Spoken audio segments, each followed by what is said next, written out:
how to enable or disable auto backup while roaming on the Samsung Galaxy S24 series.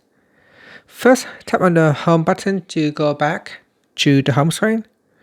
From the home screen, swipe down at the top. Then tap on the settings icon. Next, in the settings page, scroll down, then tap on accounts and backup. Next in here, tap on the backup data in the Samsung Cloud section. Then we scroll down to the bottom, and down here tap on auto backup while roaming. Tap on the toggle button to turn it on or switch it off.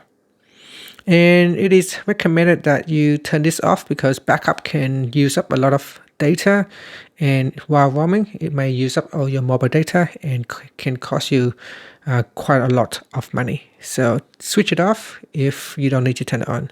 Finally, you can tap on the home button to return back to the home screen. Thank you for watching this video. Please like and subscribe to my channel for more videos.